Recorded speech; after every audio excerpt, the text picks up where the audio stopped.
So we'll start with a fresh scene. In this lesson on Xgen, I'm going to show you how you can use animated maps to control parameters in Xgen. So I used this on a commercial to grow hair for a werewolf transformation, and you can use this to animate all these different parameters using custom maps. So I'm just starting with a plane and creating a simple Xgen description on it. And I'll go over some of this too. In this, I'm just going to talk a little bit about Xgen hair grooming, which I have covered before, but maybe, I'll add a few more tips. So I created a collection, description name, selected groomable splines, and then I click create. And there we go. We have some hair on there. So I'm going to the grooming tab, and I'll just play with the different brushes. But before that, I'm going to change this little radio dial here to interpolate. This is very important. And then I'm going to increase the length to 5, just so the hairs are a bit longer just at the start.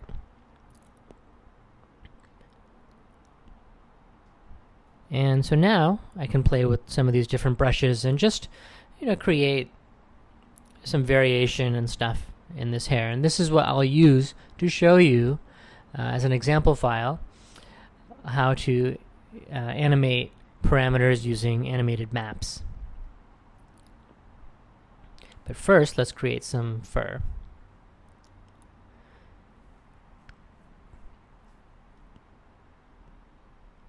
So I can just paint in different spots over here.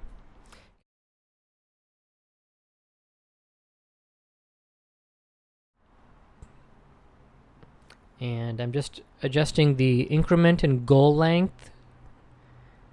So every time I click, it'll increase by 0.1, and the longest that the hair can get is 10. And so if I increase the increment, it'll grow a bit faster. So I increased it to 1. So I'm just very quickly painting in here to make the hair grow. Alright, let's play with width a little bit. So again, we have an increment and a goal width.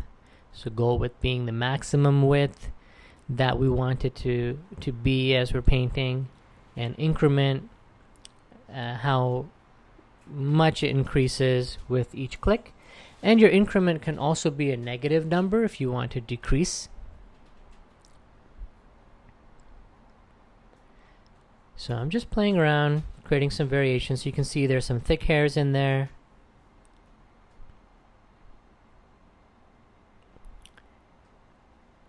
And let's use the pose brush a bit.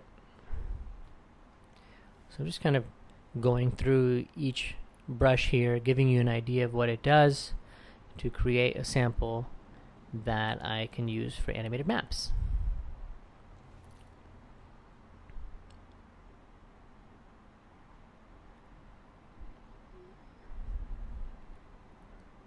So you can see orient kind of pushes things down a lot further.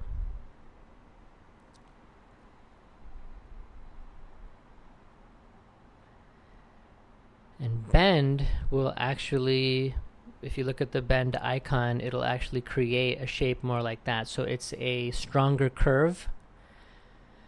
So the hair kind of goes out straight, and then, well, like the name says, it bends very quickly. And elevation just lets you kind of rotate the hairs up, especially useful if the hairs are going through the emitter object. And attract is just bringing these hairs closer to each other wherever I paint. And repel is doing the opposite of that. It's pushing them apart wherever I paint.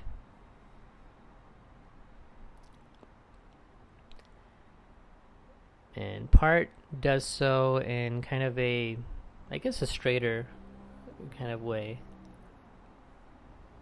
And noise is really great for creating variations. And again, there are parameters, if you look in the grooming tab, for all of these that let you get finer control. So noise just basically add some roughness and some variation wherever I paint. And twist, I guess twist the hair around. And smooth is great for when maybe you've made things look a little more rough than you wanted to. So smooth kind of takes the hairs in an area and brings their values closer together, effectively basically smoothing things out. Okay, so let's uncheck visibility so that those yellow guides disappear. Those are only useful for when I'm grooming. And then I clicked on preview so that we can see what these hairs look like.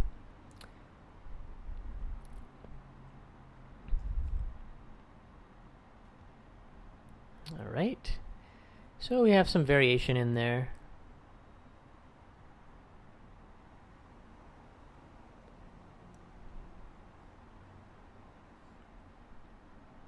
Okay, so this will do as a good example file to work with.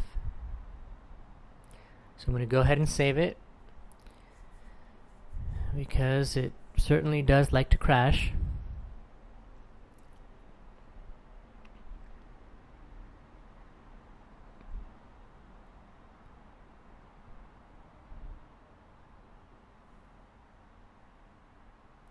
So I'm creating a subfolder under my Maya Scenes folder to save this in.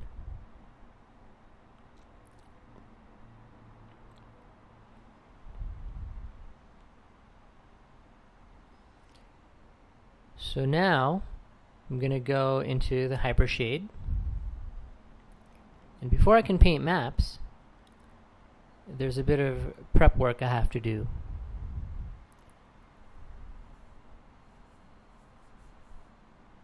So I'm going to create a Lambert shader, just a very simple Lambert.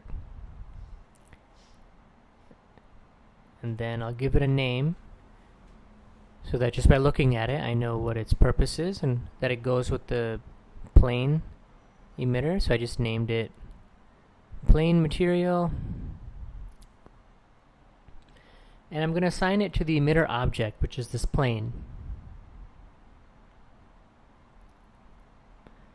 So this is necessary to do before you can paint on it. And I've just checked the UVs to make sure that it has proper UVs.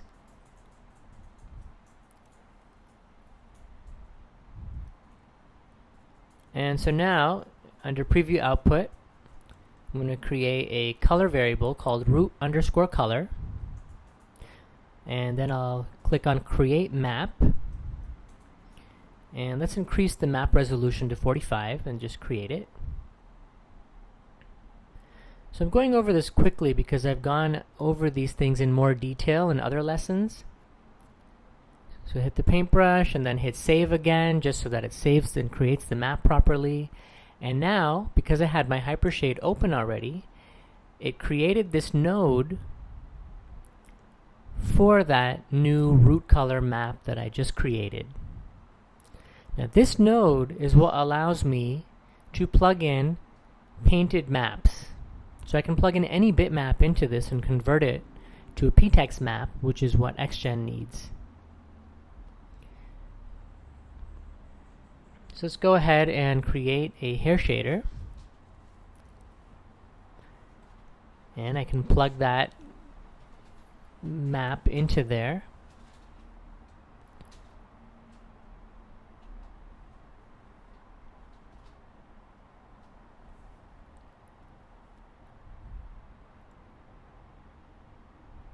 So now I'm going to take this material, which is the hair shader, and apply it to the hair patches. So look at the icon with the 4 boxes. So when you want to apply a shader to the hair, you need to apply it to the hair patches, which is under your hair collection, and it has those 4 little squares as an icon. So let's go ahead and save again.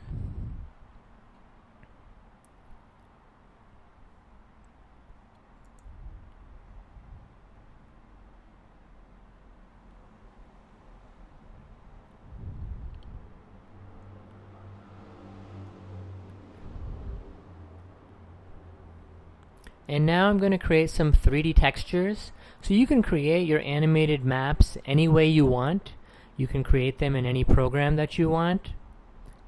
You can even create them using video.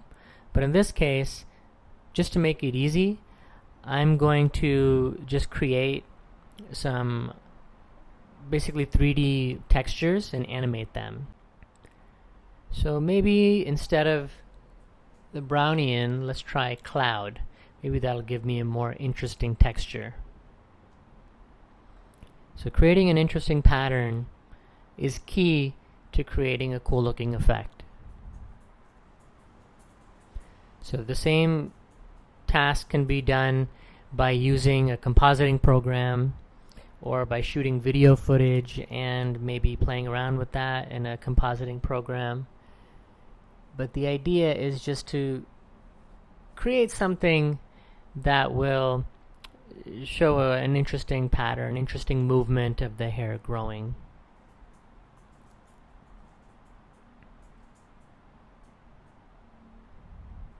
So now I'm just going to start setting some keyframes. So starting with it being completely black so that there's no hair at the beginning. Now I'm just keying all of these parameters by right-clicking and clicking on Set Key on the first frame. And now let me go to the last frame, or now let's go to the middle frame and adjust these parameters with Auto Key on. So here you can see we've got these cool cloud shapes. So in the middle of the animation, it'll look like this.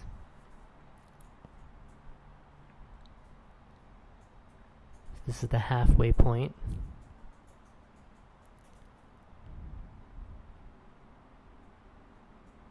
And let's just make sure to set key on these parameters.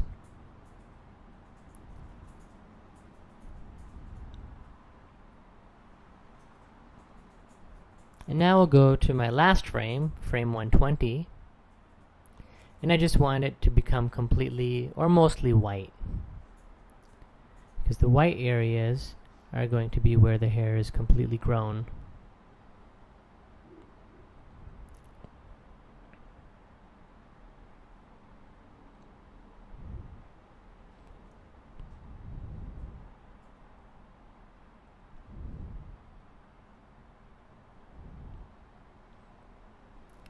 And it doesn't really play back, but if I just kind of click on frames on the timeline, I can get an idea of what the effect is going to look like.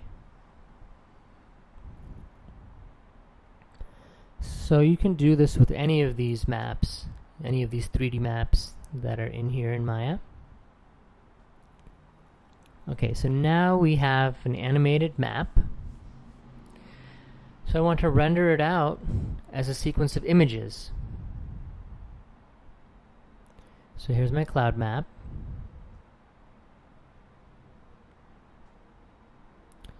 And I'll show you one other way that you can create like something that's more colorful. So using Mandelbrot.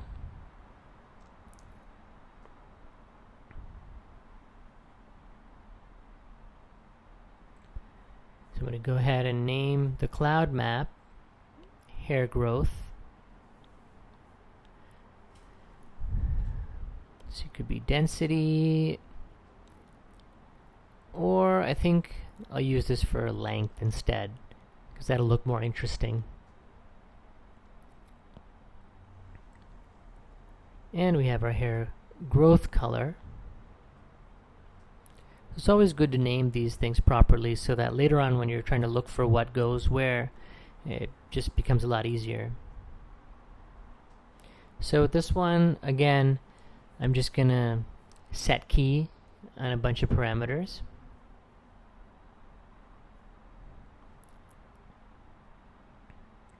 This one has a lot of parameters.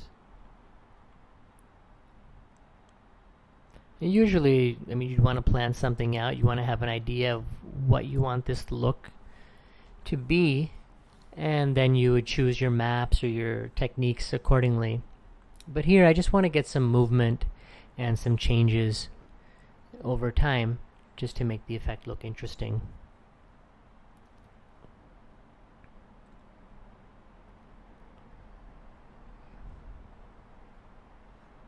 And it looks like I can't key some of these parameters. So, okay.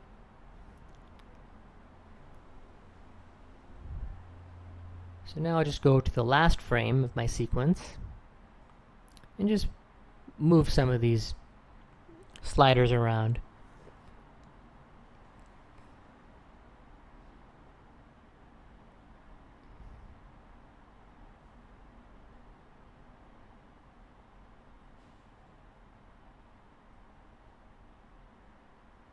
And because I have auto key on, and I've already set keyframes on these parameters on the first frame, it'll set a keyframe on this last frame. And if I go through, you can see through the timeline and get an idea of what the animation will look like.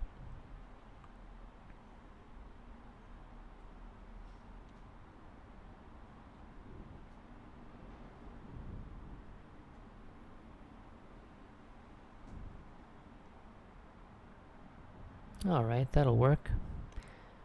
So I'll unclick Auto Key and save another version.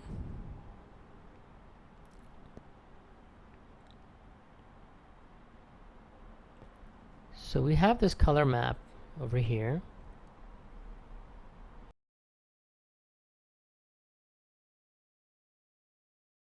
So instead, I'll do render texture range.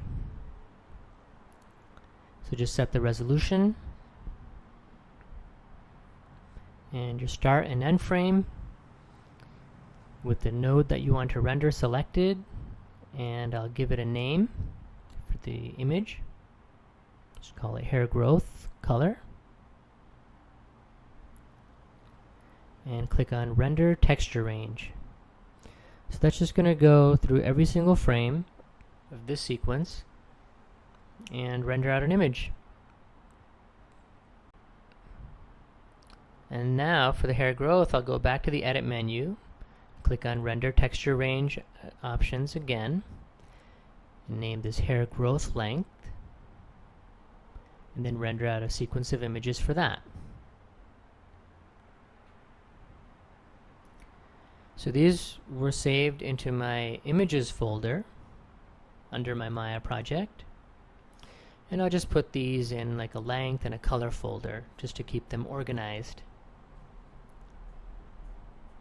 So you can see this is the color, and this is the growth length map. So it starts off black, and then these white patches start growing. Okay, so we have two image sequences now, created completely in Maya. So now I'll go to primitives.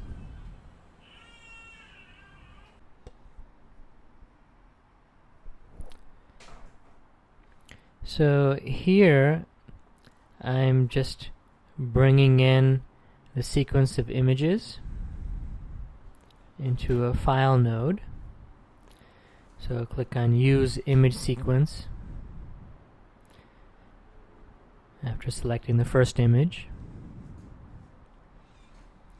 And then I've written two scripts. One of the scripts is to convert this sequence of JPEGs, these bitmaps, into PTEX. So just fill in these variables. It's a very simple script. I mean, it doesn't have like an interface or anything like that.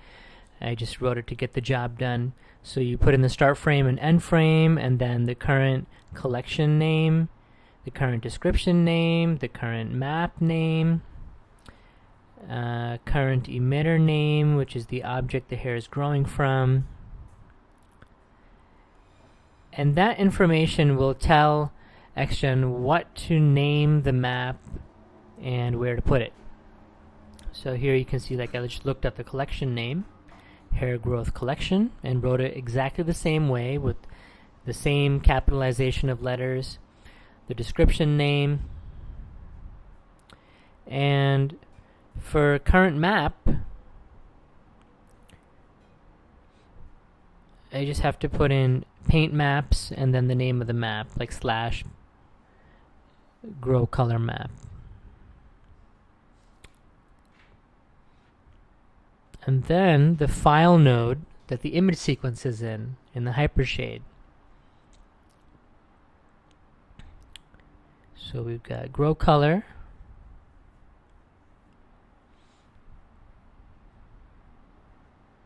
and this file node, if we go into hypershade, I named it grow color map. And the texel value is just the resolution for ptext. So in this case, I made it high res so I can get finer details, so I just made it 100. And just select it all and hit enter to execute. And I just paused it. I paused the video there because it takes a while. It goes frame by frame and it converts each of those each of those images into a ptext file. Now that that's finished, the next step is to create an expression that I can plug into Xgen that will read in all those maps. So these variables that you see here in the beginning of this script are the same as the ones in the previous script. So I can just copy and paste. I don't have to rewrite all of that. So just carefully copy and paste those lines. So those 5 lines.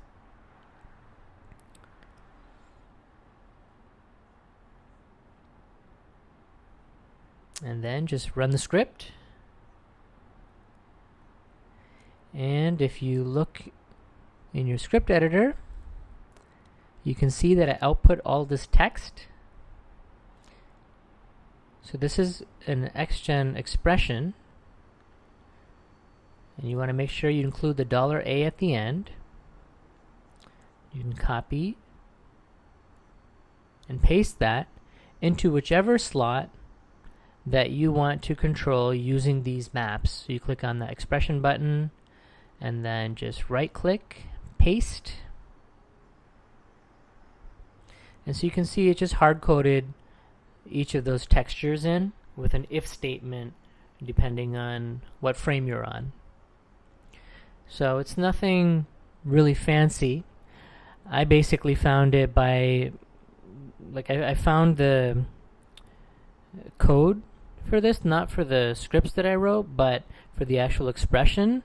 I got the idea basically by searching through different forums and finding bits of information and then figuring out how I could write a script to do that.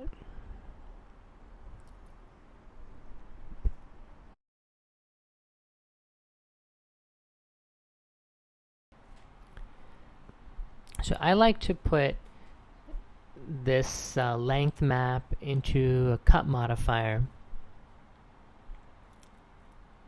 So you can put it in the length slot, but I feel like putting it in cut gives you a better effect.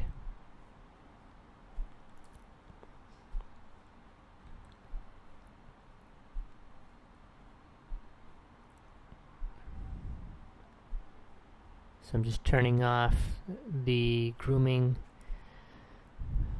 guides.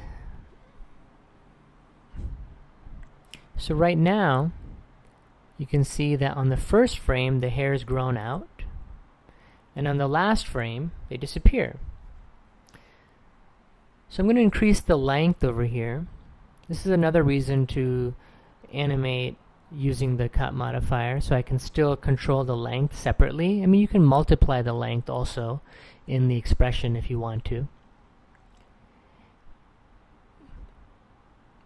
But I feel like the cut actually gives me more of the result I would expect for hair growing instead of hair scaling up.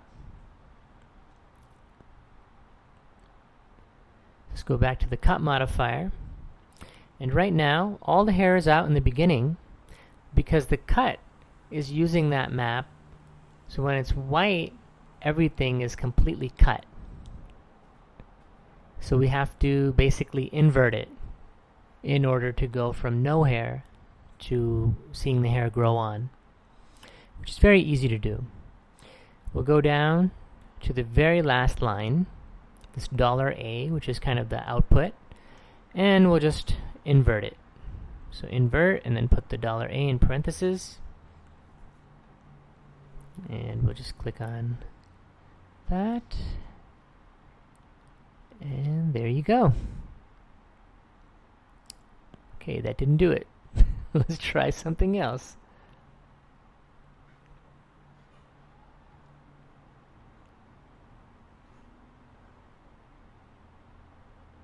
And we'll multiply that by the length.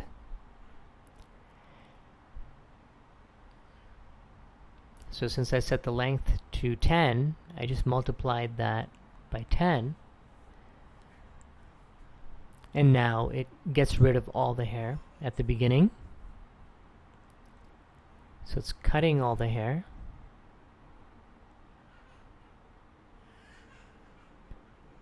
And we can slowly watch it grow. And in order to do this, I set the preview to update automatically just by clicking the arrow next to the eyeball,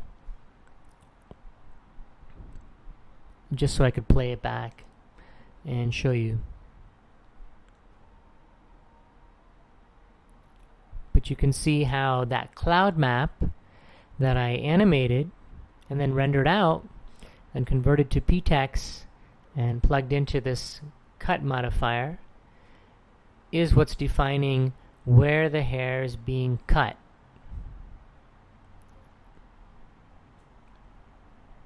So if I were to put this into the length slot, it would be the opposite. Here, the white areas are the areas that are disappearing because they're being cut by the cut modifier. And basically, the thing you want to keep in mind is you don't want areas to go from black to white and then black again unless you want the hair to grow and then go shorter and disappear and then grow on again. So when I created this map, I just made sure that it was always changing in one direction. So it was always getting brighter. If it started with black and ended with white, no pixel ever went backwards, meaning no pixel got darker and then got brighter. It only went from dark to light. And that's important if you want the hair to look like it's growing on. And if there's any popping in your maps, then you'll see popping in the growth as well, or whichever parameter that you decide to put these maps in. I mean, you can use this for density, you can use this for clumping, you can use this basically for any parameter that you can plug in an expression to. And so that's basically it. That's how you can create your maps and plug them into Xgen and animate parameters using maps. So if you like this lesson, feel free to click on subscribe so you can get the next ones. And if you're interested in some other more basic Xgen lessons or ZBrush or other topics, I've created a lot of other lessons you can watch already on this channel. If you have any questions or comments, feel free to leave them below. Thank you.